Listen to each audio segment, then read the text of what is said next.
Elfi mizo love story bung le na kanu le pa kadila imal zia le inna na torte ka hril veka inu aboral thu ka hril ni phei ka chuan ron kal ve turin min ti hiala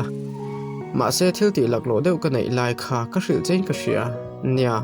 ma se tuna chuan hei kanom dun to alom I thla among to em chuan I hlim ve em kei chu ka hlim asin kei chuan nia ka hlim lutuk I thalak ai na taka I chelo le zual ani hi mu inuam hle mai mu mang te po ang lek lek ani chu lai mel ro ang reng tak hian an nui se ya kei chuan ani le eng tik thleng ngei cha mang ka han tilea an ngoi deuh wangwanga mundang mel pa chuan ka hrelo ina hian min chen tir ve phalangem a han ti mau mai kalamaron hoi chuan an nui se ya kei chuan phale I du chen chen amang che khol thai ni kha cham reng mai ro ka han ti ve le maya ani chuan kanu le pan an mu ve du che a kan kholama I ron jin manangem arang lamin kan tumanga makka ti rel ru hle mai engwang chuan nge mo min muan dong le ma se Caroline chuan nei che ka du ani ka chung te bula po ka soi vek to a ma se mu ve phot che an duwa irem ti zong ani chuan aron tilia ani nei chu du hle mai la ka phuro lutuk ti le kayang mi tan chona din huna sang lutuk ani ma se ani na du miau si chuan midang tan ka phal bikin ka reng lo phulo hle mai la chuan keroi te kholam chu atu ka chon kan panta a an khua chu alo hlange mai kan thlen chuan khua tlai to hle mai a anin kan thlen chia chuan anin po a thai na changkang em maya a lian hle bok anin le avel chu fai takani in chung kan lu chia chuan ani chu hlim mel tak mai hian hei kalo hona nia lo en veru a han ti chu maya a za thlak du ngang mai anu le pa u naw te chuan min ron din hwal ta thup maya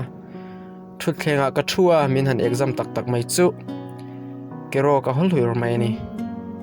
ani la chu alo nui ang war le ngal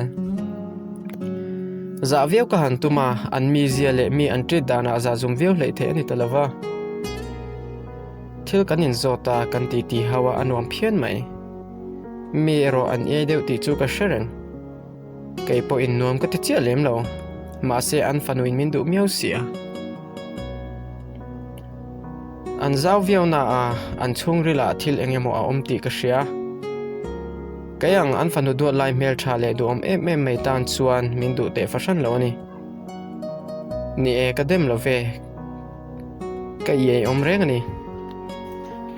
zan ni keroi te khua ka cham hnuwa chuan ka hole ta a keroi nu chuan thu min cha a karem chan hun palai tir turin phur fiau lo ma ela keroi wang chamin ka ti nge ngai don sia achung te kabula an omdon hleine keroi lom omdon tin kein nem ve top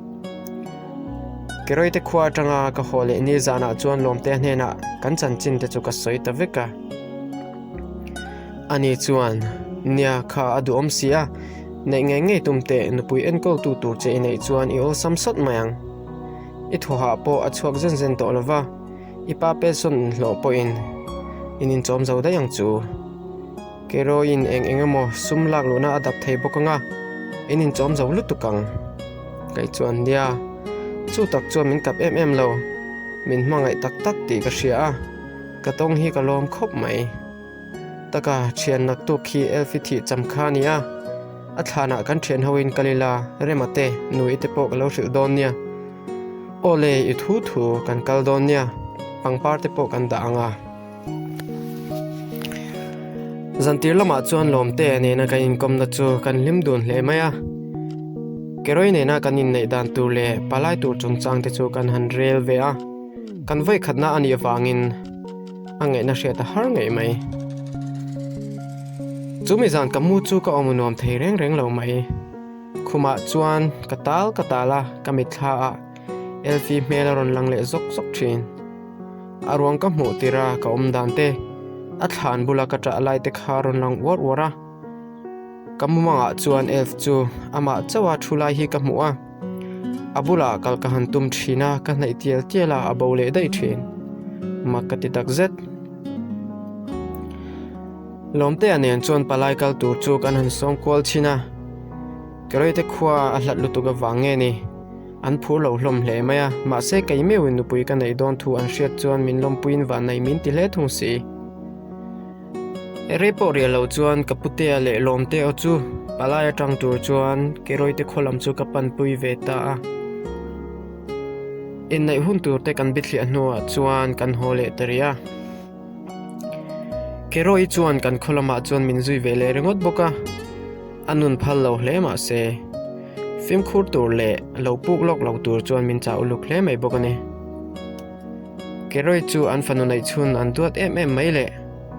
a thu thua an om tir thin ani a ma se chuti chung po chuan an ring to ka an du lo thil ti lo tura an da mia an chung ko in rel bol dan hi ka fak lo thei lo ni kan kholam kan thlen le nuwa chuan keroi nen chuan kadina chuan kan om ta a nu pala ni chi alo maila kan din mun ne na te khinin arem em la taka ma se ani chuan khum khata mut ala hun lo zia asoi chuan kanuru ma chuan amuta thina ni kan tum lo ve ve nu panun mang turin nu pa kan lani miau lova hun rai po rial to lo chuan in nei ni kan thlinga kan han in nei ve ta a kanin buat sai na po pa ngai ve ta kani nen kanin nei ni chu aro pui thei ang bera lomania keroi chung te in pek na po ka fak em a kanu khala om ve sela ka ti hle ni keroi te in sen dan le an fanu an thla dana ero chuan ka in thlung hle thung si mani in si le in du khoblem hi ka nei thei ngai don lo ni bering ka shia chutia kamidu ber mai nula hlei tling le mel tha em mai kanupui a han ni ta chu kanun hi a ha dam em maya engkima min hre thiama kanina ang min pomtu ngei kha ni ti ka hrian non le chang phei chuan kalom le zol thin ama khum sanga mu thin khan khum khata kan mu ve thei ta ani pangtilum le no tak mai chuan khovel nom namin chentira apian nal na le atak samoina te chuan ka du thu sam kha ati fam kim hlia thin kan khosak a har salawa anin engamo sum don na boy puin sumala lut thei boka kan panni chau tan chuan ai atlem nen lungkham em nei lovin in ngai tak chung si in kan cheng don the ni ala no panga achung te angai chang chuan an kholama te chuan kan zin le thina rei tak chamin kan om che ve fo bok chung hun lai chuan ka taksa a chiang kon lona tam tak om chho le ta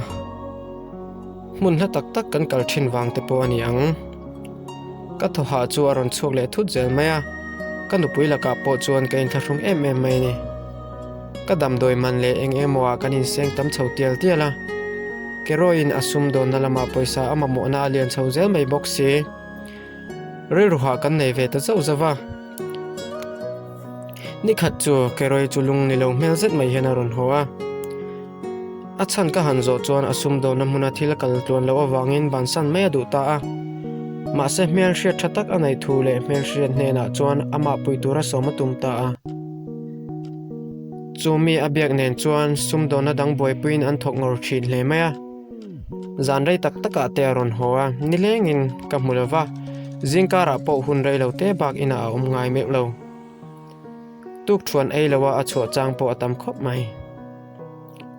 ma se akal tlung phian ani ka ring nuam po ati thin le ni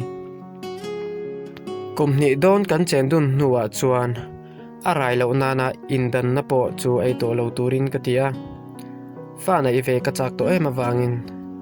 ma se ani chuan adu tat lo mai thin rim viau don la in ti ngei na ka hre si lo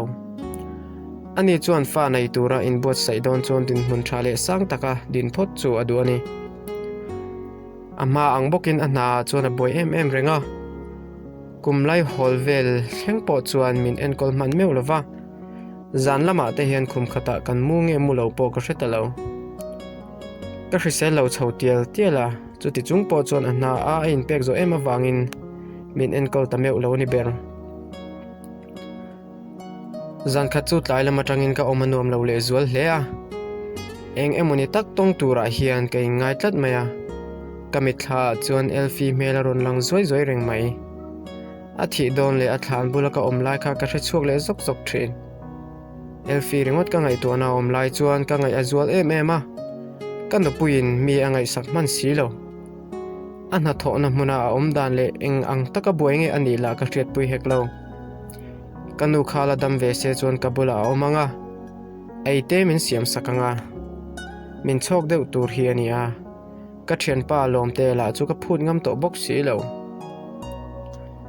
chumi zan chuan kamumanga chuan elf thlan bula hian ka lo tapa kamit tuite chu aluang zoi zoi renga a thi dona ka thil ti te ka ngai tu a ka in thir ta em maya arwang kan hmu tira a hmel te nen lam chuan ka thei hnil thei si lo chutia thlan bula ka ta lai chuan ka hnunga hian ama chuan min ron awa ron kal ve mai ro anoma sin kalau lang hak char che ania ti thu hi ron soya ka har hlol chu ka hanin chul vela kamit tui lo tlana samaya ka than hluama ka ta chuak ala re thei reng lo chutia ka ngai tu na bing tak maya kal lai chuan kong kharin hong thom hi aron ria keroi ani ka ringa aron mut laia lo har kur chu ka du lo awangin kamu hil der ta ama chau ani lo ti hriat tak mai hian thom dim fashana ke pen thom hi ka hre thei boka chuti lai chuan kan room kong khar chu aron in hong ria ya rezai kara tang chuan kavamela keroi aloni a ka harlo emoti in kong khar chu akhar le de ya amiron shroinen chuan thom dim tak mai hian kanu ruma an luta enge anti angti ka shelo tunge aron shroi chu ka shelova mi pange ani mai chia ti po ka hre heklo chutia kanu ruma anom rai deuh ta ga chuan ka ngai athatalova theilowin kan ruma tang chuan thom dim tak mai hian ka chuaka kanu rum banga tang chuan an thom chu ka ngai thlata a an tong se renga eng tak nge an soi ro ka hre theilo khuma an om nge ni ti ka hre theya keroi chuan tong to lawang ka pasalina hriange ati thom chu ka hre theya mi pa o ti hriat tak mai hian ami hruai lu pa chuan ole a hrelawang ati thom chu ka hrele ta dim fashanin chu room kong khar chu ka keu honga kan mu chian chia chuan khuma an lo muduna sex an lo mangani chu valua chu pawa sof prep mai chu ka du hleya keroi ngei po chu ka ho em mai ni ka thin nat na le ka thin rim na chu a hre om hleya in sum hramero ka tum hle kareru chu na hle ma se ka chanto ka ni ti chiang takin ka hria erei po en lo chuan ka room lama chuan ka lu san ta zoka ka khumatang chuan an thom chu ka hre phak lova hret phak po ka du heklo keroi mi zia le mana om dana tanga tun thlenga om dan ka ngai to hian mak ka tia ka hre om ti lutuk chu eng te ti ching e ka hre si lo zan eng za ta tam nge kanu ruma chuan an lo mudun tong le zan rei tak taka lo ho a kabula amut lo na chen po eng te rei tak ni angmo enga tinge hetiang thil hi ati le enge achan niang min mangai em thin tu eng kimamin en kola min duat em tu kanu pui khan ka ina nge tlangwal danga mut pui ta chuan hi a enge mo ka ti sual le kanat na tor le ka din mun chelu tuk khian ami mangai na kha bau time ni nge min lo bum mai zok min mangai emo ka ti kha ni sia bunga na top le ta naktuk zana bungruk na ron upload le niang